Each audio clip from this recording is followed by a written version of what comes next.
Thailand में 284 ton ई कचरा जब्त। ग्लोबल ई वेस्ट मॉनिटर 2024 में बढ़ते संकट का संकेत।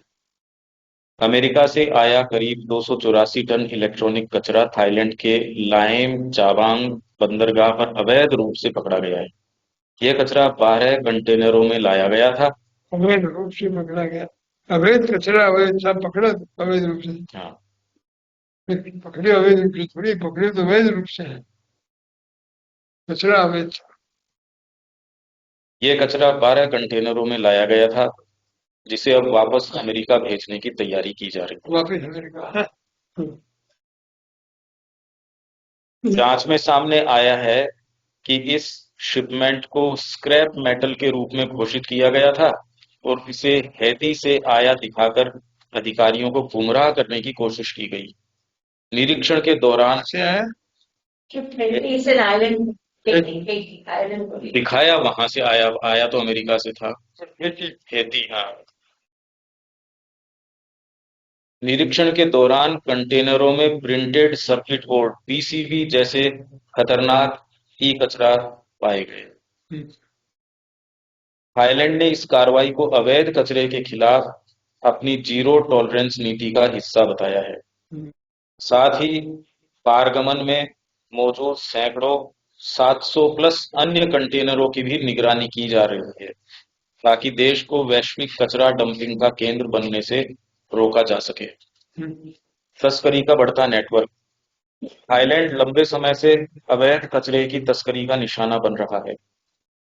संयुक्त राष्ट्र मादक द्रव्य एवं अपराध कार्यालय यूएनओडीसी के अनुसार वर्ष 2018 के बाद इस प्रकार के अवैध व्यापार में उल्लेखनीय वृद्धि हुई है। हाल के मामलों में मई 2025 ऑपरेशन कैन ओपनर के तहत बैंकॉक बंदरगाह पर अमेरिका से आए 238 मीट्रिक टन ई कचरे को जब्त किया गया है। जनवरी 2025 लाएम चाबांग में ही जापान और हांगकांग से आए 256 टन ई कचरे को रोका गया। रिपोर्टों के अनुसार इस तरह के शिपमेंट अक्सर अंतर्राष्ट्रीय नियमों का उल्लंघन करते हैं और पर्यावरण व मानव स्वास्थ्य के लिए गंभीर खतरा पैदा करते हैं। बासेल कन्वेंशन 1989 प्रभावी 1992 एक अंतर्राष्ट्रीय समझौता है जिसका उद्देश्य खतरनाक कचरे के सीमा पार परिवहन और निपटान को नियंत्रित करना है।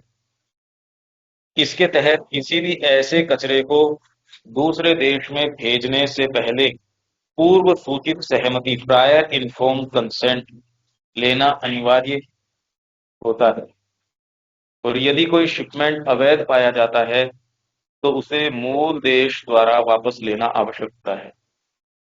दुनिया भर में तेजी से बढ़ते ई कचरे ई वेस्ट का मुद्दा पर्यावरण और मानव स्वास्थ्य के लिए गंभीर चुनौती बनता जा रहा है। इस संदर्भ में global e waste monitor 2024 report महत्वपूर्ण आंकड़े और विश्लेषण प्रस्तुत करती है। यह रिपोर्ट ई कचरे के उत्पादन, संग्रह, पुनर्चक्रण और नीतिगत प्रयासों की वर्तमान स्थिति को समझने में मदद करती है। इसके प्रमुख बिंदु निम्नलिखित हैं। ई कचरे का उत्पादन रिकॉर्ड वृद्धि 2022 में दुनिया भर में 62 मिलियन टन ई कचरा पैदा हुआ। यह 2010 की तुलना में 82% अधिक है। भविष्य का अनुमान, यह आंकड़ा 2030 तक बढ़कर 82 मिलियन टन होने की उम्मीद है। 62 कोई ज्यादा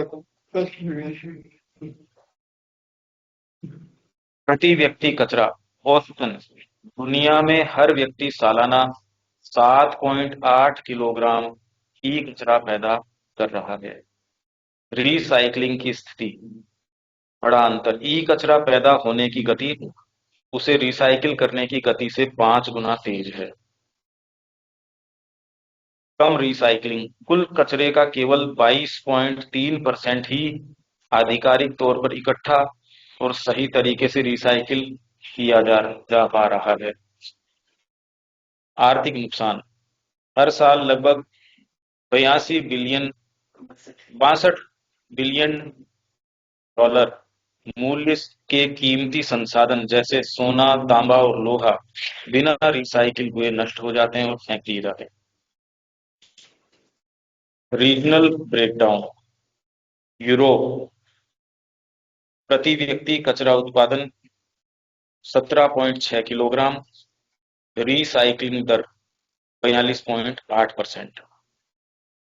ओसेनिया, 16.1 किलोग्राम प्रति व्यक्ति कचरा उत्पादन, रिसाइक्लिंग रेट 41.4%। अमेरिका, 14.1 किलोग्राम प्रति व्यक्ति, रिसाइक्लिंग 30%। एशिया, 6.4 किलोग्राम प्रति व्यक्ति, रिसाइक्लिंग 11.8। अफ्रीका, 2.5 किलोग्राम, 1% से कम रिसाइक्लिंग। 2022 में अलग-अलग देशों में ई कचरे को इकट्ठा करने और रिसाइकिल करने की स्थिति काफी अलग रही।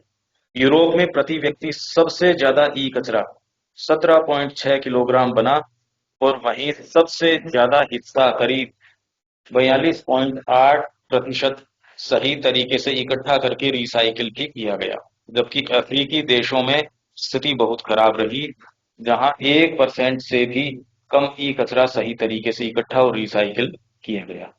वहां पर वेस्टेज भी नहीं है।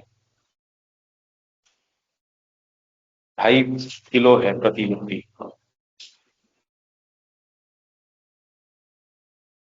भारत की स्थिति। भारत दुनिया का तीसरा सबसे बड़ा ई कचरा पैदा करने वाला देश है, चीन और अमेरिका के बाद। 2021-22 में भारत में ई कचरे की मात्रा बढ़कर 1.6 मिलियन टन हो गई थी। वैश्विक ई कचरा विधान, नीति या विनियमन।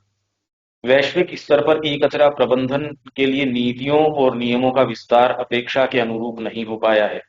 जून 2023 के आंकड़ों के अनुसार दुनिया के केवल 81 देशों, करीब 42% में ही ई कचरे से जुड़ी नीति, कानून या नियम लागू हैं, जो ITU के 2023 तक 50%, 97 देशों के लक्ष्य से कम है। इन 81 देशों में से 67 देशों ने एक्सटेंडेड प्रोड्यूसर रिस्पॉन्सिबिलिटी EPR सिद्धांत लागू किया है, यानी उत्पादन बनाने वाली कंपनी भी उसके कचरे की जिम्मेदार होगी। 46 देशों ने ई कचरा संग्रह कलेक्शन के लक्ष्य तय किए हैं। 36 देशों ने ई कचरे की रिसाइकलिंग के राष्ट्रीय लक्ष्य निर्धारित किए हैं। भारत में ई कचरा प्रबंधन की स्थिति। भारत में ई कचरा प्रबंधन के लिए नियम मौजूद हैं, लेकिन उनका क्रियान्वयन और प्रभाव अभी भी एक बड़ी चुनौती है। ई कचरा प्रबंधन के नियम। भारत में ई कचरे के लिए पहली बार 2011 में नियम बनाए गए थे, जिन्हें 2016 में और मजबूत किया गया। वर्तमान में ई वेस्ट मैनेजमेंट रूल्स 2022 लागू हैं, जो 1 अप्रैल 2023 से प्रभावी हैं। विस्तारित उत्पादक उत्तरदायित्व EPR। भारत में एक्सटेंडेड प्रोड्यूसर रिस्पॉन्सिबिलिटी को लागू किया है। इसके तहत मोबाइल, लैपटॉप और अन्य इलेक्ट्रॉनिक उपकरण बनाने वाली कंपनियों के लिए यह अनिवार्य है कि वे अपने उत्पादों के कचरे को वापस इकट्ठा करें और उसका रिसाइक्लिंग सुनिश्चित करें। नए नियमों में कंपनियों के लिए हर साल रिसाइक्लिंग के लक्ष्य भी निर्धारित किए गए हैं। उत्पादन और रिसाइक्लिंग की स्थिति। भारत दुनिया का तीसरा सबसे बड़ा ई कचरा उत्पादक देश है, जहां हर साल लगभग 1.6 से 1.7 मिलियन टन ई कचरा उत्पन्न होता है। हालांकि इसका केवल 25% से 33% हिस्सा ही औपचारिक रूप से इकट्ठा और रिसाइकिल किया जाता है, जो एक बड़ी चुनौती को दर्शाता है। प्रमुख चुनौतियां। भारत में ई कचरा प्रबंधन के सामने कई समस्याएं मौजूद है। अनौपचारिक क्षेत्र का प्रभुत्व। लगभग 90% ई कचरा अभी भी कबाड़ियों और असंगठित क्षेत्र द्वारा संभाला जाता है, जहां असुरक्षित तरीकों का इस्तेमाल होता है। जागरूकता की कमी। आम लोगों में ई कचरे के सही निपटान को लेकर पर्याप्त जानकारी नहीं है। सरकारी पहल। सरकार ने ई कचरे की निगरानी के लिए डिजिटल ट्रैकिंग पोर्टल शुरू किया है, जिससे कंपनियों की जवाबदेही सुनिश्चित की जा सके। इसके अलावा नियमों का पालन न करने पर कंपनियों पर पर्यावरणीय जुर्माना एनवायरमेंटल कॉम्पनसेशन लगाने का प्रावधान भी किया गया है। आर्थिक प्रभाव वर्ष 2022 में ई कचरे के प्रबंधन का कुल आर्थिक प्रभाव $37 अरब यूएस डॉलर 37 मिलियन बिलियन का नुकसान रहा। इसमें मुख्य खर्च $78 अरब का है जो पर्यावरण और लोगों पर पड़े नुकसान से जुड़ा है। यह नुकसान मुख्य रूप से सीसा, लेड और पारा, मरकरी के उत्सर्जन, प्लास्टिक प्रदूषण और ग्लोबल वार्मिंग में योगदान के कारण है, खासकर तब जब खतरनाक पदार्थों को सही तरीके से संभाला नहीं जाता। 2030 तक ई कचरे का बढ़ता संकट और भविष्य की चुनौतियां। रिपोर्ट में भविष्य के लिए 2030 तक 4 संभावित स्थिति सिनेरियोज बनाई गई हैं। सामान्य स्थिति, बिजनेस एज यूजुअल, प्रगतिशील, प्रोग्रेसिव, महत्वाकांक्षी, एम्बिशियस, आदर्श, एस्पिरेशनल। अनुमान है कि 2030 तक दुनिया में 82 अरब किलोग्राम 82 बिलियन केजी की कचरा पैदा होगा।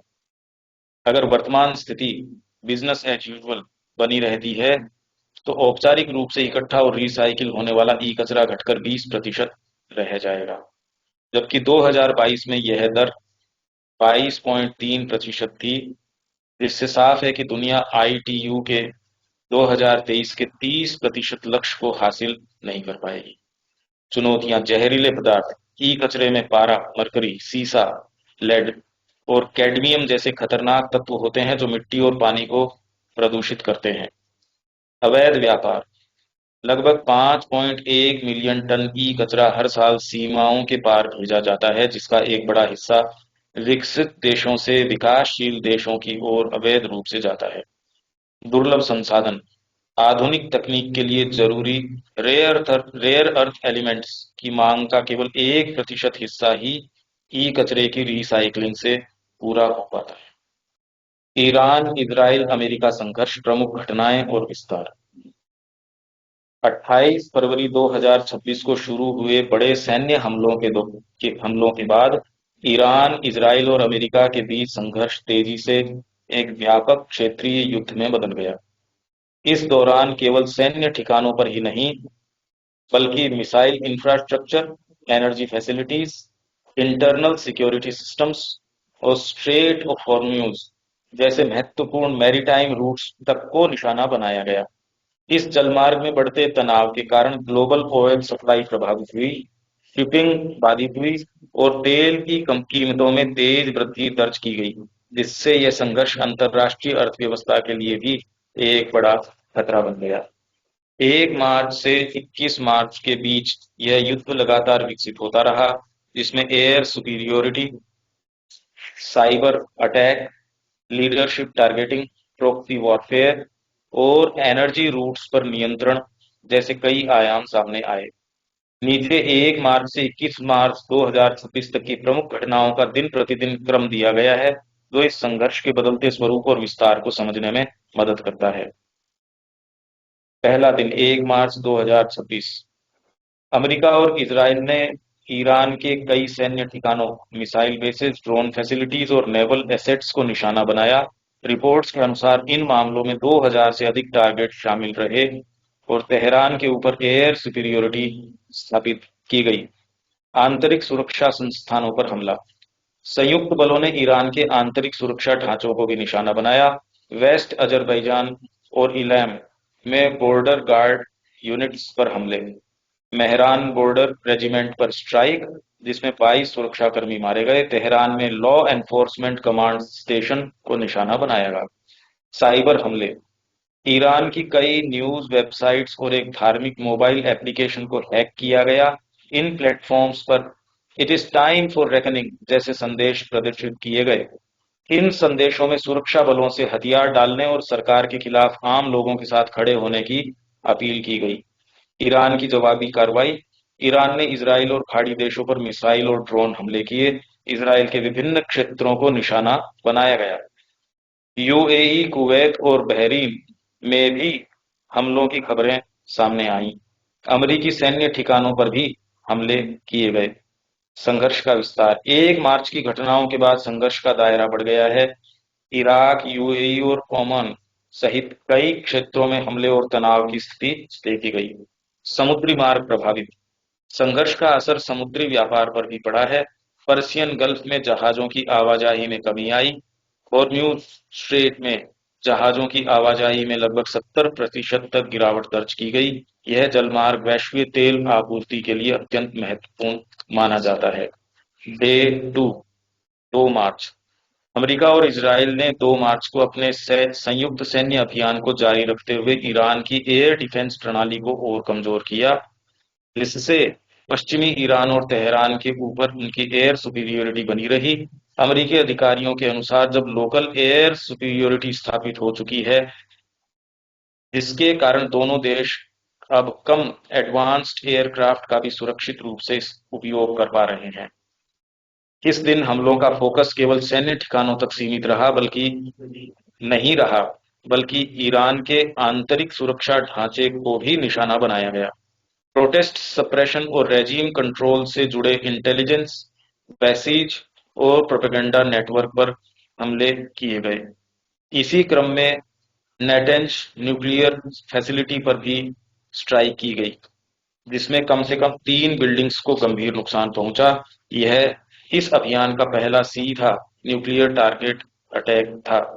क्षेत्रीय स्तर पर इजरायल ने लेबनान में हिजबुल्लाह के 70 से अधिक सैन्य ठिकानों को निशाना बनाया, जिनमें वेपन्स डिपोट्स और लॉन्च साइट्स शामिल थे।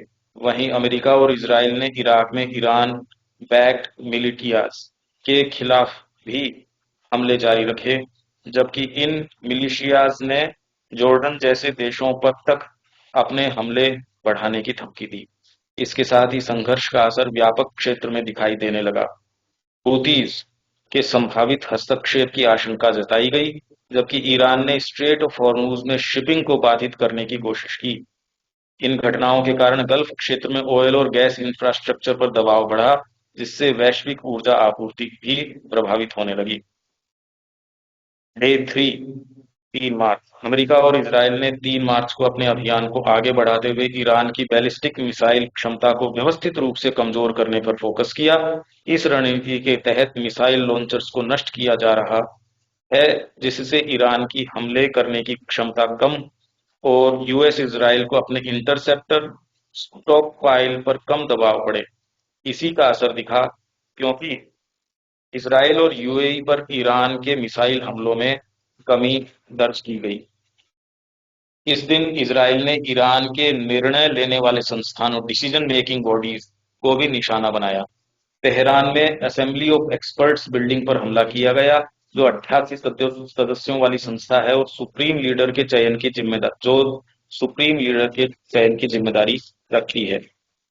इस तरह के हमले ईरान की राजनीतिक और धार्मिक व्यवस्था की वैधता लेजिटिमेसी को प्रभावित कर सकते हैं। लगातार हमलों के कारण ईरानी नेतृत्व ने अपनी कुछ शक्तियां लोअर लेवल ऑफिशियल्स को ट्रांसफर करना शुरू किया, ताकि केंद्रीय नेतृत्व पर दबाव के बावजूद शासन की कार्यप्रणाली जारी रह सके। साथ ही इजरायल ने ईरान के न्यूक्लियर प्रोग्राम से जुड़े ठिकानों पर भी हमले जारी रखे, जिनमें वेपनाइजेशन रिसर्च से जुड़े फैसिलिटीज शामिल थे।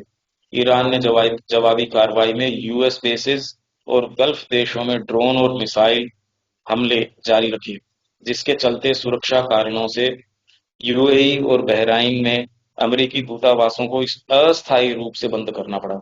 इसके अलावा अमेरिका और इजरायल ने इराक में ईरान बैक्ड मिलिशियाज के खिलाफ भी 2 और 3 मार्च को लगातार हमले किए, ताकि उनकी जवाबी क्षमता को सीमित किया जा सके। डे 4 4 मार्च को तेहरान के दक्षिण पूर्वी हिस्सों में स्थित कई सैन्य परिसरों पर हमले किए गए, जहां आईआरजीसी और अन्य आंतरिक सुरक्षा बलों के मुख्यालय मौजूद थे।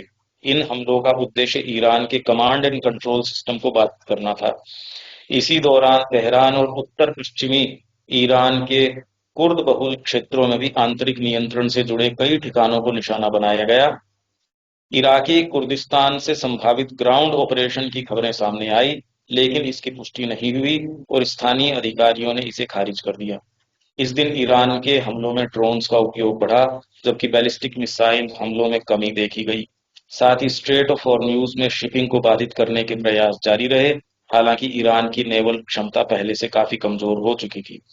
डे 5 5 मार्च को ईरान की बैलिस्टिक मिसाइल इंफ्रास्ट्रक्चर पर हमले तेज किए गए, जिनमें सैकड़ों लॉन्च साइट्स को निशाना बनाया गया और 28 फरवरी के बाद से 300 से अधिक मिसाइल लॉन्चर्स को निष्क्रिय इनऑपरेबल कर दिया गया। वो सबसे इम्पोर्टेंट न्यूज बात ही है, मैंने मार दिया लेकिन ये सबसे इम्पोर्टेंट न्यूज तो लीडर ने मार दिया भाई है। खबरी तारीख आगे तारीख करिए तो वो दिन 4 नहीं को 2-3 दिन भी मारे तो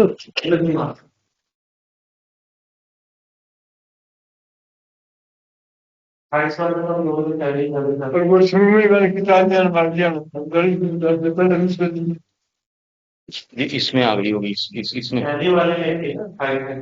ना इसमें काम किया था। इसमें डाला हुआ था 18 का महीने जो पहले तो बजट है वो जारी हो। इम्पोर्टेंट बात सबसे यही है अच्छा कि उनके लीडर्स को खत्म करने के लिए जिससे वो डिसऑर्गेनाइज हो जाए, उनके पर 40 या 45 आदमियों को जो पहले दूसरे दिन ही मार दी। ये छोटी मोटी बातें हैं।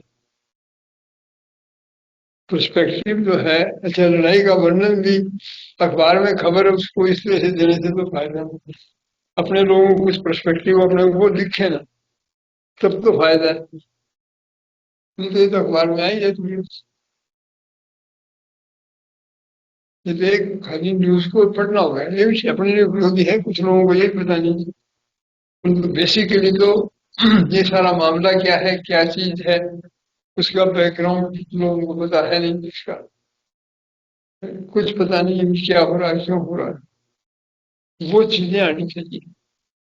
अब तो हमने इसको करो फिर अपने बात करेंगे मैं क्या क्यों बता रहा हूँ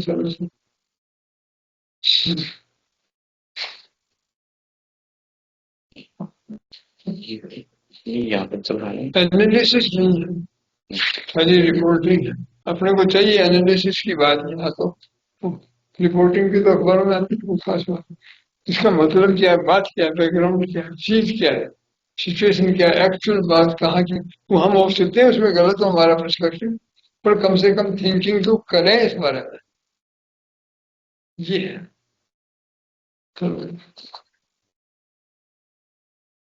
इसी क्रम में तेहरान के पास बैकडेस्ट के अब्बास आबाद और शहंजार इंडस्ट्रियल जोन्स के लिए इवैक्यूएशन वार्निंग जारी की गई।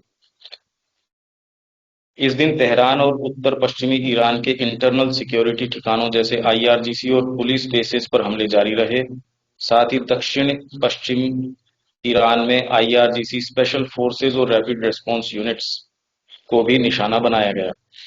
राजनीतिक स्तर पर डोनाल्ड ट्रंप ने कुर्दिश ऑफेंसिव को समर्थन देने की बात कही, हालांकि इराकी कुर्दिश अधिकारियों ने किसी भी ऐसे अभियान से इनकार किया। ट्रंप ने यह भी कहा कि अमेरिका को ईरान में नए सुप्रीम लीडर के चयन प्रक्रिया में भूमिका निभानी चाहिए। ईरान की ओर से ड्रोन हमले जारी रहे, जिनमें कुवैत के कैंप बोरिंग और इराक के एरबिल स्थित अमेरिकी ठिकानों को निशाना बनाने का दावा किया गया। डे 6 मार्च को संघर्ष में एक नया आयाम जुड़ा, जब रिपोर्ट्स में सामने आया कि रशिया ईरान को इंटेलिजेंस सपोर्ट दे रहा है, जिससे ईरान के यूएस टारगेट्स पर हमलों की क्षमता बढ़ सकती है।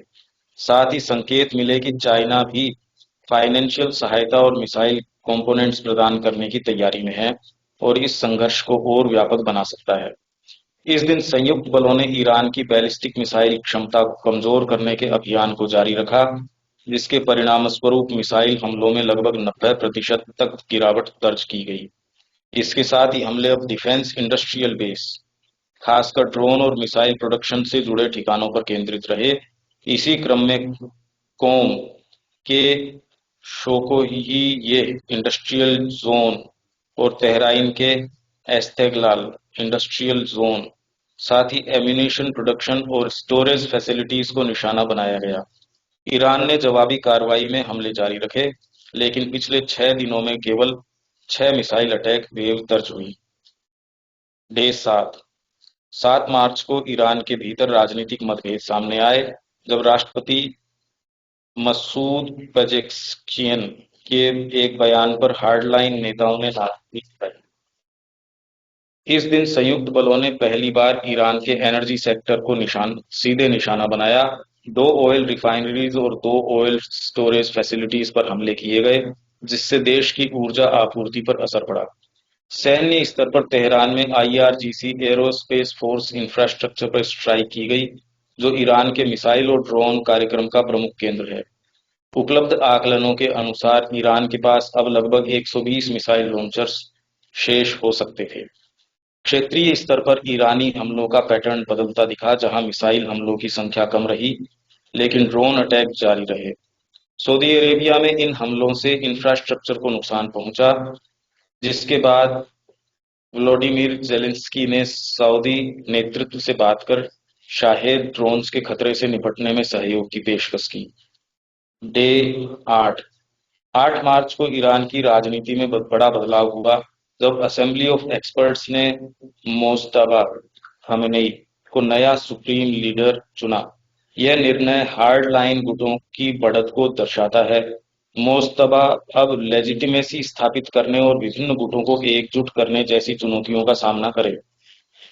सैन्य स्तर पर संयुक्त बलों ने ईरान की बैलिस्टिक मिसाइल इंफ्रास्ट्रक्चर पर हमले तेज किए। पिछले 24 घंटों में 400 से अधिक टारगेट को निशाना बनाया गया और अनुमानतः लगभग 75% मिसाइल लॉन्चर्स नष्ट किए जा चुके थे। साथ ही तेहरान और पश्चिमी ईरान में इंटरनल सिक्योरिटी साइट्स पर भी स्ट्राइक्स जारी रहीं। क्षेत्रीय स्तर पर ईरान के हमले जारी रहे, जिनमें बहराइन में डिसैलिनेशन प्लांट को नुकसान और सऊदी अरेबिया के खर्ज में एक हमले में 2 लोगों की मौत और 12 घायल हुए। वहीं लेबनान में पिछले 24 घंटों में 100 प्लस स्ट्राइक्स किए गए, जबकि युद्ध की शुरुआत से अब तक 600 स्ट्राइक्स और 820 म्यूनिशंस का उपयोग किया जा चुका। डे 9 मार्च तक संयुक्त बलों के हमलों का प्रभाव स्पष्ट रूप से दिखाई देने लगा, जहां ईरान की मिसाइल और ड्रोन कैपेबिलिटीज काफी हद तक कमजोर हो चुकी थी, जिससे उसकी क्षेत्रीय स्तर पर बड़े पैमाने पर जवाबी हमले करने की क्षमता सीमित हुई। इस दौरान तेहरान और पश्चिमी ईरान में इंटरनल सिक्योरिटी अपैरेटस को लगातार निशाना बनाया गया। 28 फरवरी के बाद से अब तक दर्जनों इंटरनल सिक्योरिटी इंस्टीट्यूशंस पर हमले किए जा चुके हैं, जिससे शासन की आंतरिक नियंत्रण क्षमता प्रभावित हुई। इसी क्रम में तेहरान स्थित साहाब पारडाज कंपनी को भी निशाना बनाया गया, जो इंटरनेट सेंसरशिप और सर्वेलेंस टूल्स उपलब्ध कराती थी। क्षेत्रीय स्तर पर हिजबुल्लाह की गतिविधियों में बदलाव देखा गया। इजराइल के अनुसार हिजबुल्लाह अब लॉन्ग रेंज प्रोजेक्टाइल्स का उपयोग कर रहा है और आने वाले दिनों में उसके रॉकेट और ड्रोन हमलों की वृद्धि की संभावना जताई गई है। डे 10 मार्च को संघर्ष का फोकस समुद्री क्षेत्र में भी दिखाई दिया, जब अमेरिकी बलों ने स्ट्रेट ऑफ हॉर्मूज के पास 16 इरानियन माइन लेयर्स को नष्ट किया। यह कदम ईरान द्वारा मैरीटाइम ट्रैफिक को बाधित करने की कोशिशों के जवाब में था, जिसका असर उसके खुद के ऑयल एक्सपर्ट्स, विशेषकर चाइना को होने वाली आपूर्ति पर भी पड़ सकता है। इसी बीच ईरान ने आंतरिक स्तर पर अपनी सिक्योरिटी और काउंटर इंटेलिजेंस गतिविधियों को बढ़ाया, जो बाहरी हस्तक्षेप की आशंका और शासन की सुरक्षा प्राथमिकताओं में बदलाव को दर्शाता है। दूसरी ओर संयुक्त बलों ने पश्चिमी और उत्तर पश्चिमी ईरान में इंटरनल सिक्योरिटी संस्थानों पर हमले जारी रखे। साथ ही इराक में ईरान बैक्ड मिलिशियाज के ठिकानों को भी निशाना बनाया। क्षेत्रीय मोर्चों पर हिजबुल्लाह की गतिविधियों में तेजी देखी गई, जहां उसने 9-10 मार्च के बीच 24 घंटे में 29 हमलों का दावा किया, जो अब तक का सबसे अधिक दैनिक आंकड़ा है। डे 11 मार्च को ईरान के हमलों की सीमाएं स्पष्ट रहीं, जहां गल्फ देशों में रडार्स और मिसाइल डिफेंस सिस्टम्स को निशाना बनाए जाने के बावजूद इंटरसेप्शन रेट्स में कोई बड़ा बदलाव नहीं देखा गया। साथ ही ईरान ने स्ट्रेट ऑफ हॉर्मूज में पूर्ण अवरोध की बजाय सिलेक्टिव डिसरप्शन की रणनीति अपनाने के संकेत दिए, ताकि शिपिंग पर दबाव बनाया जा सके, लेकिन उसके अपने ऑयल एक्सपोर्ट्स पूरी तरह प्रभावित न हों। इसी दौरान तेहरान और उत्तर पश्चिमी ईरान, विशेषकर कुर्दिस्तान प्रोविंस के मेरीवान सिटी में इंटरनल सिक्योरिटी साइट्स पर हमले जारी रहे, जो लंबे समय से एंटी रेजीम गतिविधियों के केंद्र रहे हैं। अंतर्राष्ट्रीय स्तर पर रसिया द्वारा एडवांस ड्रोन टैक्टिक्स और यूएस एसेट्स की इंटेलिजेंस साझा करने की रिपोर्ट्स सामने आई, जबकि चाइना मिसाइल फ्यूल प्रिकर्सर्स की आपूर्ति जारी रखे हुए है, जिससे ईरान के मिसाइल प्रोग्राम को समर्थन मिल रहा है। वहीं लेबनान में हिजबुल्लाह की भागीदारी के कारण उसकी राजनीतिक स्थिति में दरार दिखी, जब उसके प्रमुख सहयोगी अमन मूवमेंट ने उसके सैन्य गतिविधियों पर प्रतिबंध के पक्ष में मतदान किया। डे 12 मार्च को नए सुप्रीम लीडर मोज्तबा खमनई ने अपना पहला बयान जारी करते हुए ईरान की युद्ध नीति को दोहराया। इसमें अमेरिकी प्रभाव को क्षेत्र से हटाना और इसराइल के खिलाफ संघर्ष जारी रखना शामिल है। इसी दौरान एक ईरानियन लिंक्ड हैकर ग्रुप ने यूएस हेल्थ केयर कंपनी पर साइबर अटैक किया, जिसे राजनीतिक दबाव बनाने की व्यापक रणनीति का हिस्सा माना जा रहा है। सैन्य स्तर पर संयुक्त बलों ने ईरान के इंटरनल सिक्योरिटी और मिलिट्री साइट्स पर हमले जारी रखे, जहां एक ही दिन में 10 प्रांतों में स्ट्राइक्स दर्ज किए गए। इसके साथ ही यूएस सेंटकॉम ने 30 से अधिक ईरानियन माइन लेइंग शिप्स नष्ट करने और नेवल माइन इंफ्रास्ट्रक्चर को निशाना बनाने की जानकारी दी, जिससे हॉर्मुज क्षेत्र में ईरान की गतिविधियों को सीमित करने की कोशिश की जा रही है। आंतरिक स्थिति में रिपोर्ट के अनुसार आर्टेश और आईआरजीसी के बीच तनाव और सप्लाई शॉर्टेजेस की समस्या उभर रही है। हालांकि बड़े स्तर पर टूट या विद्रोह के संकेत नहीं मिले। वहीं हिजबुल्लाह की रणनीति में बदलाव देखा गया, जहां वह अब ड्रोन्स का अधिक इस्तेमाल कर रहा है। डे 13 मार्च को संयुक्त बलों ने ईरान के इंटरनल सिक्योरिटी इंफ्रास्ट्रक्चर पर हमले जारी रखे, जिनका उद्देश्य शासन की रिप्रेसिव कैपेबिलिटीज को कमजोर करना था। इसी बीच इजरायली प्रधानमंत्री बेंजामिन नेतन्याहू ने कहा कि अभियान का लक्ष्य रेजीम चेंज के लिए अनुकूल परिस्थितियां बनाना है। सैन्य स्तर पर ईरान की डिफेंस इंडस्ट्रियल कैपेसिटी को बड़ा झटका लगा। अमेरिकी रक्षा मंत्री के अनुसार मिसाइल कंपोनेंट्स बनाने वाली कंपनियों और प्रोडक्शन लाइंस पर हमलों के कारण ईरान की बैलिस्टिक मिसाइल प्रोडक्शन क्षमता लगभग निष्क्रिय, फंक्शनली डिफीटेड हो चुकी है। समुद्री क्षेत्रों में ईरान ने स्ट्रेट ऑफ हॉर्म्यूज में सिलेक्टिव अप्रोच अपनाया, जहां कुछ जहाजों को गुजरने दिया गया और हाल के दिनों में सिविलियन वेसल्स पर हमले नहीं देखे गए। यह संकेत देता है कि ईरान शिपिंग को बाधित करना चाहता है, लेकिन पूर्ण अवरोध से बच रहा है। क्षेत्रीय स्तर पर इजराइल लेबनान में ग्राउंड ऑपरेशंस के विस्तार पर विचार कर रहा है, जिसमें सीमित कार्रवाई से लेकर लिटनी रिवर तक बड़े ऑपरेशन के विकल्प शामिल हैं। डे 14 मार्च को इजराइल ने लेबनान में अपनी अभियान को सिग्निफिकेंटली एक्सपांड करने की योजना बनाई, जिसका उद्देश्य दक्षिणी क्षेत्रों में हिजबुल्लाह के मिलिट्री इंफ्रास्ट्रक्चर को खत्म करना और उसे लिटनी रिवर के उत्तर की ओर धकेलना है। इस बीच कूटनीतिक प्रयासों को झटका लगा, जब ओमान और इजिप्ट की मध्यस्थता के बावजूद ईरान और अमेरिका दोनों ने सीज फायर वार्ता से इनकार कर दिया। सैन्य स्तर पर अमेरिका ने बुशहर प्रोविंस के खर्ग आइलैंड पर बड़े पैमाने पर हमले किए, जिसमें naval mine storage, missile facilities और अन्य सैन्य ठिकानों को नष्ट किया गया, जिससे हॉर्मुज क्षेत्र में ईरान की क्षमता को सीमित करने की कोशिश की गई। समुद्री क्षेत्र में पिछले 48 घंटों में कई बड़े हमलों की पुष्टि नहीं हुई, लेकिन खतरा बना रहा। वहीं हिजबुल्लाह ने 24 घंटे में 43 हमलों का दावा किया, जो अब तक का सबसे बड़ा दैनिक आंकड़ा है। डे 15 मार्च को सामने आया कि ईरान रशियन प्रोड्यूस्ड, संभवतः मॉडिफाइड शहीद ड्रोन्स का उपयोग कर रहा है, जिन्हें यूएस बेसेस और गल्फ देशों पर हमलों में इस्तेमाल किया गया। यूक्रेनियन नेतृत्व के अनुसार इन ड्रोन्स में रशियन डिटेल्स पाए गए हैं, जो दोनों देशों के बीच सैन्य सहयोग को दर्शाता है। सैन्य स्तर पर संयुक्त बलों ने ईरान के मिलिट्री और इंटरनल सिक्योरिटी इंफ्रास्ट्रक्चर पर हमले जारी रखे, जहां पिछले 24 घंटों में 6 प्रांतों में स्ट्राइक्स दर्ज किए गए। इसी बीच ईरान ने पहली बार सेजिल बैलिस्टिक मिसाइल के उपयोग का दावा किया, जो उसकी लॉन्ग रेंज स्ट्राइक क्षमता को दर्शाता है। राजनीतिक और रणनीतिक स्तर पर रिपोर्ट्स के अनुसार आईआरजीसी निर्णय लेने में प्रमुख भूमिका निभा रहा है, जबकि सुप्रीम लीडर मोज्तबा खमेनी के घायल होने की भी बात कही जा रही है। इसके साथ ही ईरानी अधिकारी गल्फ देशों पर हमलों में अपनी भूमिका को छिपाने की कोशिश कर रहे हैं। कूटनीतिक स्तर पर दोनों पक्षों के बीच सीज फायर की कोई ठोस संभावना नहीं दिखी, जहां अमेरिका और ईरान दोनों ही वार्ता के लिए तैयार नहीं दिखे। डे 16 मार्च को ईरान की नई सत्ता संरचना को लेकर संकेत मिले कि सुप्रीम लीडर मोज्तबा खमेनी का इनर सर्कल मुख्यतः आईआरजीसी के पुराने हार्डलाइन कमांडरों से बना है, जो भविष्य में अधिक सख्त और एंटी वेस्ट नीतियों को आगे बढ़ा सकता है। इसी दौरान ईरानी शासन ने इंफॉर्मेशन कंट्रोल को और कड़ा किया, जहां इंटरनेट रेस्ट्रिक्शंस बढ़ा दिए गए, स्टारलिंक उपयोगकर्ताओं को निशाना बनाया गया और वीपीएन एक्सेस को सीमित किया गया।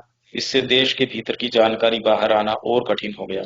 सैन्य स्तर पर संयुक्त बलों ने साउथ खोरसन प्रोविंस में एक ड्रोन फैसिलिटी को निशाना बनाया, जो अब तक के सबसे पूर्वी हमलों में से एक था, और इससे ईरान के अंदर गहराई तक संचालन की क्षमता का संकेत मिलता है। समुद्री क्षेत्र में 12 मार्च के बाद किसी जहाज पर हमला दर्ज नहीं हुआ, जबकि रिपोर्ट्स के अनुसार यूएस एयरक्राफ्ट ने चाबहार तट के पास लो ऑल्टीट्यूड ऑपरेशंस करते हुए टारगेट्स को एंगेज किया, जो क्षेत्र में एयर कंट्रोल की स्थिति को दर्शाता है। डे 17 मार्च को संघर्ष का फोकस समुद्री सुरक्षा और नेतृत्व पर हमलों पर रहा, जहां अमेरिका और इजरायल ने स्ट्रेट ऑफ हॉर्म्यूज में शिपिंग को सुरक्षित रखने के लिए सैन्य दबाव बनाए रखा। इसी क्रम में तेहरान में आईआरजीसी नेवी हेडक्वार्टर्स पर स्ट्राइक की पुष्टि की, जिसका उपयोग क्षेत्रीय नेवल ऑपरेशंस को निर्देशित करने के लिए किया जा रहा था। इस दिन एक बड़ा झटका तब लगा जब सुप्रीम नेशनल सिक्योरिटी काउंसिल के वरिष्ठ नेता अली लरिजानी की हवाई हमलों में मृत्यु की पुष्टि हुई। लरिजानी लंबे समय से शासन के प्रमुख चेहरों में से एक थे और उनकी मौत के से आंतरिक शक्ति संतुलन पर असर पड़ सकता है। इसी बीच क्षेत्रीय स्तर पर नई तकनीकी वृद्धि के संकेत मिले, जहां एक इरानियन बैक्ड मिलिशिया ग्रुप ने फाइबर ऑप्टिक एफपीवी ड्रोन्स के उपयोग के संकेत दिए, जो यूएस फोर्सेस के लिए एक नई प्रकार की चुनौती प्रस्तुत करते हैं। 18 मार्च को ईरान के एनर्जी इंफ्रास्ट्रक्चर पर बड़े हमले किए गए, जिनमें बुशहर प्रोविंस के साउथ पार्स गैस फील्ड और असूलिये प्रोसेसिंग हब से जुड़े ठिकानों को निशाना बनाया गया। ये सुविधाएं ईरान की घरेलू गैस आपूर्ति और आर्थिक ढांचे के लिए अत्यंत महत्वपूर्ण है, जिनका प्रभाव क्षेत्रीय ऊर्जा आपूर्ति पर भी पड़ सकता है। इसी दिन एक बड़े नेतृत्व नुकसान में ईरान के इंटेलिजेंस मिनिस्टर इस्माइल खातीब की हवाई हमले में मृत्यु हुई, जो देश के इंटरनल रिप्रेशन सिस्टम के प्रमुख संचालक थे। लगातार हो रहे ऐसे हमलों के कारण ईरानी सुरक्षा तंत्र में भय और अस्थिरता बढ़ने की रिपोर्ट सामने आई, जहां कई कर्मी संभावित हमलों से बचने के लिए असामान्य स्थानों पर रहने को मजबूर हुए। क्षेत्रीय मोर्चे पर हिजबुल्लाह ने 57 हमलों का दावा किया, जो हाल के दिनों में तेजी को दर्शाता है। इसके साथ ही इजराइल ने सदर्न लेबनान में हिजबुल्लाह के मिलिट्री, सोशल और फाइनेंशियल नेटवर्क्स को निशाना बनाते हुए स्ट्राइक्स जारी रखी। डे 19 मार्च को ईरान के इंटरनल सिक्योरिटी अपैरेटस पर लगातार हो रहे हमलों के प्रभाव के संकेत मिले, जहां डीकैपिटेशन स्ट्राइक्स के कारण शौक और कंफ्यूजन की स्थिति बनी हुई है, जिससे आंतरिक सुरक्षा संचालन कुछ हद तक प्रभावित हुए। सैन्य स्तर पर इजरायल ने उत्तरी ईरान के बंदर अंजली कैस्पियन सी पोर्ट पर बड़े हमले किए, जहां दर्जनों वेसल्स, जिनमें आईआरआईएस डे लेमन फ्रिगेट भी शामिल थी, को निशाना बनाया गया। यह पोर्ट ईरान के रसिया के साथ व्यापार के लिए महत्वपूर्ण है।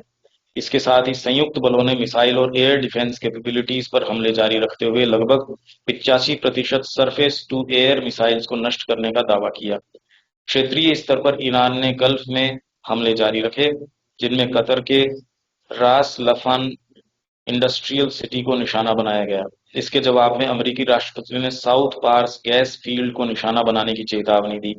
वहीं हिजबुल्लाह ने लगभग 200 किलोमीटर दूर सदर्न इजराइल तक लॉन्ग रेंज मिसाइल अटैक किया, जो उसके अब तक के सबसे लंबे दूरी के हमलों में से एक माना जा रहा है। डे 20 मार्च को ईरान के नेतृत्व को लेकर अनिश्चितता बनी रही, जहां संकेत मिले कि सुप्रीम लीडर मोज्तबा खेमेनेई अभी भी गंभीर रूप से घायल या सक्रिय भूमिका निभाने में असमर्थ हो सकते हैं। इस संबंध में आधिकारिक पुष्टि नहीं की गई, जिससे स्थिति और स्पष्ट बनी हुई है। इसी दौरान ईरानी नेतृत्व ने संकेत दिया कि युद्ध के बाद भी स्ट्रेट ऑफ हॉर्म्यूज में शिपिंग को प्रभावित करने की नीति जारी रह सकती है। संसद अध्यक्ष मोहम्मद बाघेर गालिबैफ ने कहा कि इस जलमार्ग की स्थिति प्री वॉर जैसी नहीं रहेगी। क्षेत्रीय मोर्चे पर हिजबुल्लाह ने 24 घंटों में 55 हमलों का दावा किया, जिनमें अधिकांश हमले नॉर्दर्न इजराइल और सदर्न लेबनान में सैन्य ठिकानों को निशाना बनाते हुए किए गए। डे 21 मार्च को ईरान ने पहली बार इंडियन ओशन में स्थित डिएगो गार्सिया यूएस-यूके बेस को निशाना बनाते हुए 2 बैलिस्टिक मिसाइल्स लॉन्च किए, जो अब तक का सबसे दूर का हमला प्रयास था। एक मिसाइल उड़ान के दौरान विफल हो गया, जबकि दूसरे को अमेरिका ने इंटरसेप्ट कर लिया। यह घटना दर्शाती है कि ईरान की मिसाइल रेंज उसकी घोषित सीमाओं से अधिक हो सकती है। इसी दौरान रिपोर्ट्स के अनुसार आईआरजीसी ने रेजीम डिसीजन मेकिंग में अपनी पकड़ और मजबूत कर ली, जो लीडरशिप लॉसेस और सुप्रीम लीडर मोज्तबा खेमेनेई की सीमित भूमिका के बीच बढ़ते पावर वैक्यूम को दर्शाता है। आर्थिक स्तर पर अमेरिका ने ईरानियन ऑयल शिपमेंट्स, जो पहले से ट्रांजिट में थे, के लिए एक शॉर्ट टर्म वेवर जारी किया, हालांकि नए ऑयल डील्स की अनुमति नहीं दी गई। सैन्य मोर्चे पर संयुक्त बलों ने तेहरान में कम से कम 5 मिसाइल प्रोडक्शन साइट्स पर हमले किए, जिससे ईरान की प्रोडक्शन क्षमता को और कमजोर करने की कोशिश की गई। स्ट्रेट ऑफ हॉर्म्यूज पर प्रभाव, वैश्विक निर्भरता और अंतर्राष्ट्रीय प्रतिक्रिया। ईरान इजराइल अमेरिका संघर्ष के दौरान स्ट्रेट ऑफ हॉर्म्यूज वैश्विक ऊर्जा संकट का केंद्र बन गया, जहां से दुनिया के लगभग 20% तेल की आपूर्ति गुजरती है। इस क्षेत्र में तनाव बढ़ने के बाद तेल की कीमतें लगभग $65 प्रति बैरल से बढ़कर 100 से $105 प्रति बैरल तक पहुंच गई, यानी 40% से अधिक वृद्धि दर्ज की गई। भारत जैसे देशों पर इसका विशेष प्रभाव पड़ा, क्योंकि भारत अपनी ऊर्जा आवश्यकताओं के लिए भारी रूप से आयात पर निर्भर है। भारत अपनी कुल कच्चे तेल की जरूरत का लगभग 85 से 90% आयात करता है, जिसमें से करीब 40 से 50% सप्लाई हॉर्म्यूज क्षेत्र से आती है। एलपीजी घरेलू गैस के मामले में निर्भरता और अधिक है। भारत अपनी लगभग 60% एलपीजी जरूरत आयात करता है और इसमें से करीब 90% सप्लाई इसी मार्ग से होकर आती है। एलएनजी के क्षेत्र में भी भारत की लगभग 50% से अधिक निर्भरता मिडिल ईस्ट पर है, जिसमें हॉर्म्यूज में किसी भी बाधा का सीधा असर भारतीय ऊर्जा सुरक्षा पर पड़ता है। भारत सरकार ने इस स्थिति में बहुस्तरीय कदम उठाए। कूटनीतिक स्तर पर भारत ने ईरान के साथ संपर्क बनाए रखा और अपने जहाजों को सुरक्षित आवाजाही सुनिश्चित की। साथ ही भारत ने अपने एनर्जी इंपोर्ट्स को डाइवर्सिफाई करने की रणनीति पर जोर दिया, ताकि किसी एक क्षेत्र पर निर्भरता कम की जा सके। व्यावहारिक स्तर पर भारत ने स्ट्रेटेजिक पेट्रोलियम रिजर्व्स, तेल भंडार के उपयोग की तैयारी रखी, शिपिंग रूट्स पर नजर बढ़ाई और ऊर्जा आपूर्ति की निरंतरता सुनिश्चित करने के लिए मंत्रालयों के बीच समन्वय बढ़ाया। इसके अलावा भारत ने क्षेत्रीय तनाव के बावजूद न्यूट्रल और बैलेंस्ड फॉरेन पॉलिसी स्टांस बनाए रखा, जिससे वह सभी पक्षों के साथ संवाद बनाए रख सके। इस संकट के दौरान ईरान ने पूर्ण ब्लॉकेड के बजाय सेलेक्टिव कंट्रोल की रणनीति अपनाई। उसने संकेत दिया कि यह मार्ग सभी देशों के लिए खुला है, लेकिन अमेरिका और उसके सहयोगियों के लिए जहाजों पर प्रतिबंध लगाया जा सकता है और जरूरत पड़ने पर सैन्य कार्रवाई की चेतावनी भी दी गई। इस स्थिति में कई देशों ने अलग-अलग प्रतिक्रिया दी। भारत के कुछ जहाजों को विशेष अनुमति देकर सुरक्षित मार्ग दिया गया, जबकि पाकिस्तान और तुर्की के जहाजों को भी सीमित अनुमति दी गई। वहीं चीन, जो अपने लगभग 45% तेल आयात के लिए इस मार्ग पर निर्भर है, ने ईरान के साथ सेफ पैसेज के लिए वार्ता शुरू की। फ्रांस और इटली ने भी अपने जहाजों की आवाजाही सुनिश्चित करने के लिए ईरान से बातचीत की पहल की। दूसरी ओर इस संकट का सीधा प्रभाव खाड़ी देशों कतर, सऊदी अरेबिया और यूएई पर पड़ा, जहां एनर्जी इंफ्रास्ट्रक्चर पर दबाव बढ़ा और उत्पादन तथा आपूर्ति प्रभावित हुए। इसके कारण वैश्विक ऊर्जा बाजार अस्थिर हुआ, शिपिंग गतिविधियां बाधित हुई और इंश्योरेंस कॉस्ट्स में भी उल्लेखनीय वृद्धि देखी गई। अमेरिका ने इस जलमार्ग की सुरक्षा के लिए एक अंतर्राष्ट्रीय नेवल कोalition बनाने का प्रस्ताव रखा, लेकिन जर्मनी, ग्रीस और ब्रिटेन जैसे देशों ने सीधे सैन्य हस्तक्षेप से दूरी बनाए रखी। इस पूरे घटनाक्रम में ईरान ने एक संतुलित रणनीति अपनाई। एक ओर उसने शिपिंग पर दबाव बनाए रखा और वैश्विक ऊर्जा बाजार को प्रभावित किया, वहीं दूसरी ओर कुछ देशों को सीमित अनुमति देकर अपने आर्थिक हितों को भी सुरक्षित रखने की कोशिश की।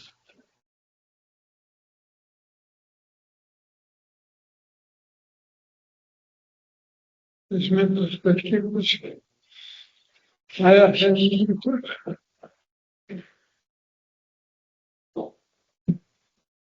ये सारा मामला क्या है 79 में के पहले यूरोपियन जो देश थे वो एक्सप्लोइट वहाँ के ऑयल को सारा ईरान को तो बहुत कम मिलता था, ज्यादातर पैसे नहीं ले जाते। तो ये आदमी रिलीजियस लीडर था, खोमेनी जो पहला था, वो उसको वो भाग गया था वहां से, क्यों गवर्नमेंट खिलाफ में, और वो रिवोल्यूशन कर करा के आखिरी में 79 में बगावत हो गई। वो शाह को तो निकाल दिया, पर इन्होंने ये करके इस्लामी गवर्नमेंट, कट्टर इस्लामी गवर्नमेंट, तो सारे ऑयल कंपनियों को नेशनलाइज करके वो सब काम किए। तब से इन लोगों का वेस्ट तो नाराज है, वो तो भाई हमारा सारा छीन लिया।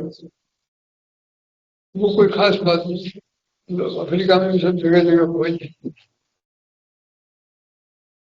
अब धीरे धीरे इस्लामिक कट्टरता जो है वो तो बढ़ती जा रही थी। इन्होंने क्या किया कि ये शिया 85% मुसलमान सुन्नी, शिया 10 से 15% के बीच में है कुल। हिंदुस्तान में भी ये 8-10% है, पाकिस्तान में 25-30% है, हिंदुस्तान में तो 5-7% है। मेन कंट्री ईरान और इराक है शिया के। तो ईरान के अंदर जो ट्रेंड आया वो ये आया कि भाई वो पूरा सपोर्ट करते थे फलस्तीनियन काज को। इसके लिए हिजबुल्लाह लेबनान में भी मुसलमान है, वो शिया है, आधे क्रिश्चियन आधे मुसलमान। वो आपस में लड़ाई झगड़ा चलता रहा, वो बहुत अशांति लेबनान में रही। पर सारे क्रिश्चियन सब लोग परेशान है उधर। वो दूसरा जो सऊदी अरब के पास में है हुथी, जहाँ ये भी ईरान के सपोर्टर है। हमास ये भी ईरान से सपोर्ट लेता है, ईरान खूब पैसे देता है, सब सपोर्ट करता है। तो वो इसराइल के ऊपर हमला करते हैं। और ईरान ने अपना यूरेनियम प्रोसेसिंग शुरू कर दी कि हम अपना एटम बम बना दें। अब उसने ये भी कह दिया हम बढ़ाते ही इजराइल को खत्म कर देंगे, ये समस्या ही हल हो जाएगी। तब इजराइल को फिर अपना रुष्ट क्या करेगा, तो इजराइल ने अपना एटम बम भी बना दिया। और इनका करने लगे तो पश्चिम के ऊपर दबाव इजराइल का, अमेरिका पर तो विशेष है, उन्होंने प्रतिबंध की बातें की, वो सब किया। आखिरी में इनमें फैसला ओबामा आया, प्रतिबंध लगा दिए थे। ओबामा आया जब उन्होंने अकॉर्ड कर दिया कि भाई इंटरनेशनल एक्सपर्ट जाते रहेंगे और ईरान अणु बम नहीं बनाएगा और प्रोसेसिंग भी नहीं करेगा। उसमें फिर ये पाया गया कि ईरान चीट करता है और उनका कार्यक्रम भी कर रहा है, प्रोसेसिंग भी कर रहा है। तो वो आपस के स्क्वाबलिंग चलती रही वर्षों तक। ट्रंप आया तो इसने कहा तो बिल्कुल गलत तरीके का एग्रीमेंट है, इसमें ईरान को कोई फर्क नहीं पड़ता, उसको पैसे भी आ रहे हैं, वो अपना सब बढ़ा रहा है। तो इसने उसमें हटा के प्रतिबंध लगा दिए। प्रतिबंध से ईरान को बड़ा नुकसान हुआ, तो वो उनको ज्यादा कुछ कर नहीं पाए।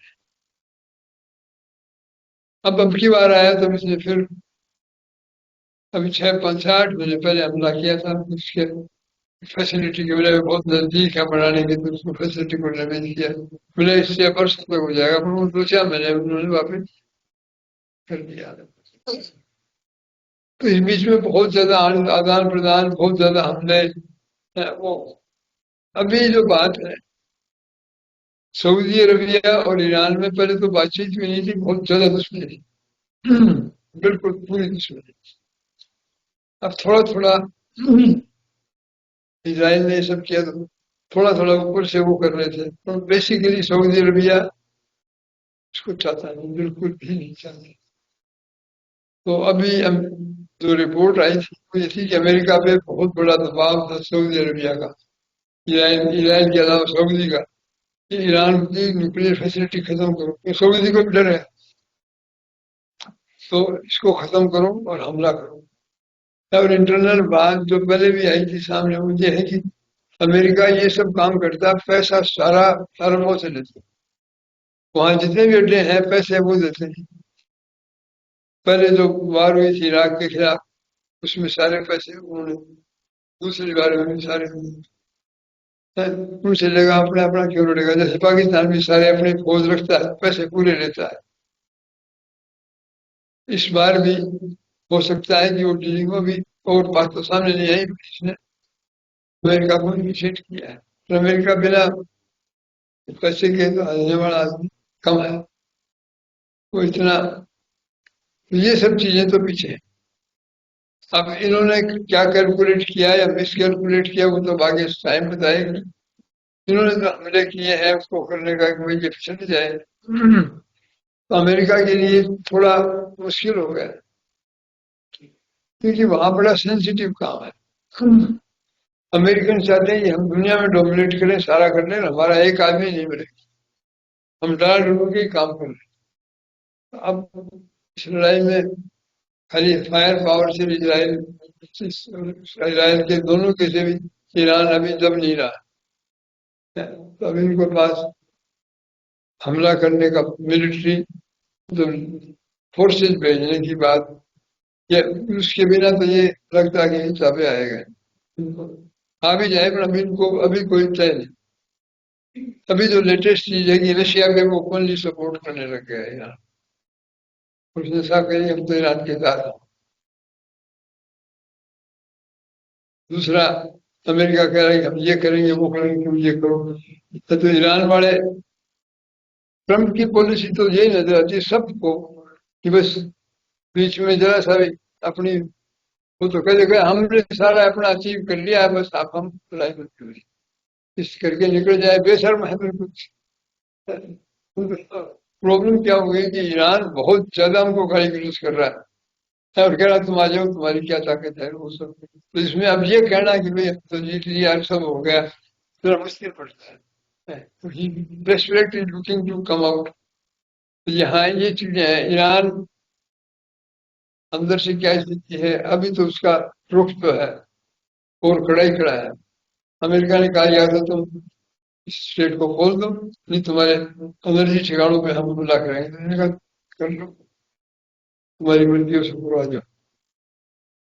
अब इसमें कैसे कहेंगे हमने ईरान को जीत लिया, ये कहना थोड़ा मुश्किल है, तो इसलिए लड़ाई चल रही है। अब ये क्या दशा ले ले, क्या ले ले, नहीं ले ले, क्या नहीं सकते।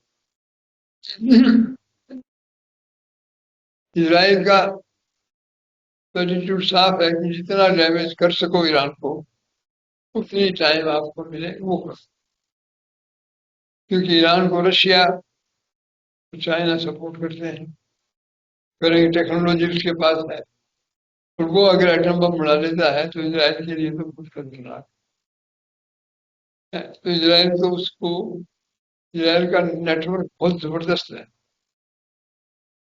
उसको खबर रहती है सारी, मोटा मोटा कर। इसमें अगर ईरान का ये न्यूक्लियर कार्यक्रम चालू रहता है तो शांति हो नहीं सकती, क्योंकि देखिए इसराइल है, यो तो है नहीं कि बैठा बैठा मर जाएगा, वो तो फिर कह रहे हैं हमको मरना ही है तो हम उनको भी निपटा दें, तो ये बहुत बड़ा विनाश, मतलब एटॉमिक वार भी हो सकती है, ये प्रोस्पेक्ट है। इसलिए उसको टालने के लिए भी अमेरिका सारी बेसिकली इसराइल के खिलाफ बोलने वाले कम है। रशिया वो भी ज्यादा बोल नहीं रहे, क्यों? वो भी ईरान के न्यूक्लियर उनके तो के सपोर्ट में नहीं है, और वो अपना उंगली साधना चाहते हैं, उसका तेल भी लेते हैं, वो बोल नहीं रहे। अब इसमें लड़ाई बंद होगी तो भी खतरा टलेगा नहीं। और इजराइल इसमें ईरान में गवर्नमेंट बदल जाए, बिल्कुल वो पॉलिसी वो कंट्रोल बदल जाए, तभी ये तो सेफ्टी हो सकती है, नहीं तो सेफ्टी है नहीं। ये तो बिल्कुल ऑब्वियस बात है, नहीं तो सेफ्टी है। और इसलिए सऊदी अरबिया ने भी कल यही कहा कि भाई अगर ईरान नहीं सही होगा तो इसके खिलाफ हम वार डिक्लेयर। अब उसके कॉन्सिक्वेंसेस बड़े जबरदस्त है। सऊदी अरबिया वार डिक्लेयर करता है तो ये हमारे बॉर्डर पे वार है, कि पाकिस्तान बाउंड है ईरान के खिलाफ वार डिक्लेयर पाकिस्तान को करने। वो ईरान को सपोर्ट कर रहा है, पाकिस्तान कभी तक किया उसने, और वो वार डिक्लेयर करनी पड़ेगी क्योंकि सऊदी अरबिया से संधि है, सारे पैसे सऊदी देता तो ईरान पाकिस्तान को सऊदी अरबिया से ज्यादा प्यारा कोई है नहीं, जो पैसे तो वही देता है, जितने आदमी को नौकरी देता है उनको वो रह रहे हैं। तो पाकिस्तान को भी अगर ईरान से वार डिक्लेयर करनी पड़ती है तो पाकिस्तान पे तो बड़ा आसान हो जाएगा। तो ईरान से भी लड़ाई अफगानिस्तान से चली रही है, हिंदुस्तान से कोई बढ़िया बात है ही नहीं, खाली चाइना चाइना रहा, जिससे उसका लड़ाई झगड़ा थोड़ी सॉफ्ट है अपना। वो अमेरिका के पक्ष में ये करता है तो चाइना तो ईरान को सपोर्ट कर रहा है, तो ये मामला भी मतलब सारा ये मामला ये कॉम्प्लिकेटेड है, ये खराब, बहुत खराब। इसमें ये प्रोस्पेक्ट इसमें सामने है, ये तो बहुत सीरियसली बात करने की जरूरत है। ईरान ने अगर उनको ही पर हमला कर दिया और तो वार कभी भी एक्सटेंड हो सकती है। सऊदी अरबिया पर और 2-4 बार कर देगा, और वो वार डिक्लेयर कर देता है तो मामला फिर बहुत सऊदी डिक्लेयर करता है तो पैसे सऊदी अरबिया दे देगा सारे, अमेरिका को इनको तो प्रॉब्लम, खर्चा तो इनका वो कांग्रेस से वो ले ले, पैसा तो वो दे देगा किसी भी तरीके से, डायरेक्ट इनडायरेक्ट इस तरह से लेते हैं कि वो दिखाई नहीं पड़े। इन्वेस्टमेंट कर दिया, वो कर दिया, ये कर दिया, वो कर दिया, हजार तरीके हैं आजकल। तो ये तो स्थिति है यहाँ। जहां तक नेपाल का सवाल है उसमें अपना दूसरा पेपर है, तो नेपाल में अब टाइम तो नहीं है, तो अपने ऐसा करेंगे अगली बार, और तो नहीं नेपाल का भी ले लेंगे, तो नेपाल के बारे में राणा का जो शासन था वहां उससे चलेंगे ना, तब बात की समझ में आए। सब ये काम, ये तो राणा का शासन गया वो तो हमें याद नहीं है, तो उसके बाद में त्रिभुवन पावर में आ गया, उसका महेंद्र भी जैसा आ गया, उसके बाद से सारा लोग करते हैं 60-55 से 56 से तो पूरा ही नेपाल का, उसमें बहुत घटनाएं, बहुत चीजें ऊपर नीचे बहुत गई। अभी एक नया आदमी आया है जो मधेसी है, मतलब हिंदुस्तानी है, जो यहाँ से गया है, इसकी इसकी बहन है वो इंडियन से शादी हुई है, बेंगलोर में है गई। ये आदमी इंडिया से इसके वो है, पर इसका मतलब ये नहीं कि इंडिया के पक्ष का है या नहीं, वो जरूरी नहीं है बिल्कुल भी, क्योंकि पॉलिटिक्स में तो सब आदमी अपना स्वार्थ। अब ये कैसे करता है तो समय बताएगा, और कुछ कर पाता है कि नहीं, क्यों बात करना तो आसान है, पब्लिक तो रेस्परेट होके बेचारी एक के बाद दूसरे में जाती है, मिलता कुछ नहीं। इंदिरा गांधी से परेशान हो गई, जनता के पास गई, जनता गवर्नमेंट में कुछ निकला नहीं, फिर इंदिरा आ गई, इंदिरा इंदिरा खत्म हुई, इंदिरा खत्म हो गई 84 में, इसके बाद में राजीव आया तो बहुत बड़ी आशाएं बांधी, फिर वो खरा बिल्कुल बहुत जबरदस्त। चले ये चरण सिंह था ना, वो मेरा लड़का बहुत ठीक है, ये लड़के का विरोध नहीं करना चाहिए, ये अच्छा प्लान है। अब वो धुर विरोधी था, वो भी ये बात कर रहा था, सबको बड़ी उम्मीद थी। तो ये एक रिकॉर्ड मेजोरिटी है, जितना 400 से भी ज्यादा सीटें आई। तो सब कह रहे थे भाई ये लड़का ये भला है, क्यों संजय तो बदमाश था, बदमाशी में इसका हाथ नहीं था, ये तो भला, ये सारी बातें बड़ी अखबारों में आई। और ये उसका भी गुरु निकला, बिल्कुल करप्ट, कुछ तब नहीं, न कोई समझ न कोई बात। बोले अच्छा आदमी, अच्छा क्या काम, अच्छा ही क्या, कोई वैल्यूज नहीं, कोई चीज नहीं। अनुभव खराब रहा, कोई भी आदमी आया सही है तो है। नरसिंह राव आया, एक थोड़ा सा बिजनेस था, मैं चलो कांग्रेस में नेहरू परिवार से पीछा छुटा, उसने कुछ या वो काम ठीक चल गया, वो 4-5 साल अच्छी दिशा भी बदली सब जगह। उसके बाद में फिर वो दूसरी गवर्नमेंट आई, वो बेकार, अटल बिहारी आया, 2-3 साल में ही वो पलट गया, फिर छोटे काम से ऊपर नहीं। तो इसके बाद मनमोहन सिंह आया, तो लोगों ने बड़ी उम्मीद की, बोला भाई अब तो अच्छा हो गया। मनमोहन सिंह की बहुत बड़ी क्रेडिबिलिटी थी, बोला ये आ जाएगा तो बहुत बढ़िया हो जाएगा। तो बोला इन्होंने बहुत सही आदमी को बनाया, ईमानदार है वो, बिल्कुल ऐसा कुछ नहीं निकला, महाकमीना बदमाश है, बिल्कुल कुछ आदमी। तो उसके पहले 5 वर्ष के बाद अगले 5 वर्ष से बैठा बैठा दिया। फिर मोदी जी आए तो बड़ी उम्मीद बनी। ये लोग कह रहे थे, बोले देखो जो ऐसा है उसने इतने मुसलमानों का वो किया, वो तो बन ही नहीं सकता। और लोग चाहते ही भी ऐसे आदमी को, तो क्यों अटल बिहारी का रिकॉर्ड से सब दुखी हो गए थे, वो आ गया पावर। इसने अच्छी अच्छी बातें की, ईमानदारी का भी किया और मन से काम भी किया। आज भी मन से काम कर रहा है, बहुत काम कर रहा है। पर नेतृत्व की जो कमियां सैलोनेस थी, चीपनेस थी, वो तो सब आ गई। अब करप्शन में भी कांग्रेस से कोई कम नहीं रहे, और मैनिपुलेशन में वो सब सारा वो आ गया। कोई भी टैक्स है नहीं, और जो पॉलिसी जो चीजें ले जा रहे हैं उसमें कुछ तो मजबूरियां हैं, पर जो बेसिकली साइकोलॉजी है वो बिल्कुल खराब है, देश के लिए घातक है, विनाशक है। देश की असली जो चीज है जिसका कुछ एहसास कुछ लोगों को था, वाल्मीकि जी को, पटेल को, श्यामा प्रसाद मुखर्जी, श्रीविंद का तो गणित क्या है, वो चीज इनके बिल्कुल पर है। ये कंडीशन है। अब नेपाल में भी वो क्या करेगा, कोई कह नहीं सकता, क्योंकि आदमी तो कोई निकलता ठीक है नहीं, क्यों अच्छी अपब्रिंगिंग तो होने ही बंद होगा। कोई आदमी गहराई वाला निकल जाए ऐसा तो है नहीं। सब टटपूंजी आदमी पैदा होते हैं। आप उम्मीद करते हो कि एक बहुत खराब है, तो क्या करते पब्लिक में था, ये बहुत खराब है तो दूसरा ले आओ। राजस्थान में जैसे होता है, बोले ये बहुत खराब है दूसरा ले आओ, तो वो ग्रुप तो उससे उकता गए, दूसरा ले आओ। वो वैसे कोई भी मत देख रहा हूँ, जयनारायण व्यास साफ टीकाराम पालीवाल आया, हमारी याददाश्त सब है, हीरालाल शास्त्री का भैया है, टीकाराम, फिर मोहनलाल सुखाड़ी आ गया, उसका तो सारा ही पता था। वो बहुत ज्यादा नाजायज काम नहीं करता था, और कोई भी अच्छी चीज की बात होती, और उसके बाद में तो और लो।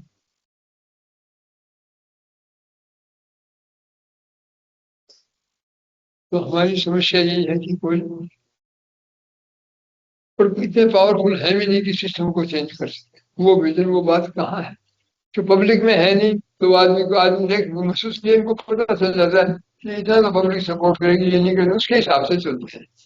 पब्लिक को बदलने की क्षमता वाली तो है नहीं। तब भगवान जो कर रहा ठीक है। तो अगली बार नेपाल के बारे में कुछ बात करते हैं, फिर और कर लेंगे।